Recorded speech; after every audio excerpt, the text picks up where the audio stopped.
বস্তিতে দেবার মৃত্যুর অভিনয় করে পিয়ারকে শাস্তির ব্যবস্থা করলো আখি। হ্যাঁ বন্ধুরা, এমনটাই দেখা যাবে। বিস্তারিত জানতে চ্যানেলটি সাবস্ক্রাইব করে দেখতে থাকো।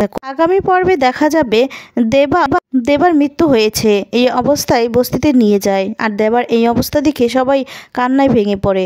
তারপর দেখা যাবে আখি মনে মনে ভাবতে থাকে যে আমি জানি তোমরা দেবাকে অনেক ভালোবাসো, আমাকে ক্ষমা করে দিও, কিন্তু পিয়ারকে যদি শাস্তি দিতে হয় তাহলে এই অভিনয়টা তো করতেই হবে। তারপর দেখা যাবে আখি বলতে থাকে যে এই দেবা মানে আমাদের দেবার মৃত্যুর জন্য দায়ী কিন্তু পিয়ারকে আমরা কেউ ছাড়বো না, আমরা সবাই তার শাস্তি পাইয়ে ছাড়বো, কি তোমরা যাবে তো? আর তখন সবাই বলতে থাকে পিয়ারকে শাস্তি চাই। এরপর আখির এমন কথা শুনে দেবা অবাক হয়। আর দেবা তখন শুয়ে মনে মনে বলতে থাকে যে বা আখি, দারুণ অভিনয় করছিস, দারুণ সুন্দর হচ্ছে, এই সমস্ত বলে দেবা মনে মনে হাসতে থাকে। তো বন্ধুরা, আজকের আপডেটটি কেমন লেগেছে কমেন্টস করে জানিয়ে দিবে। ধন্যবাদ।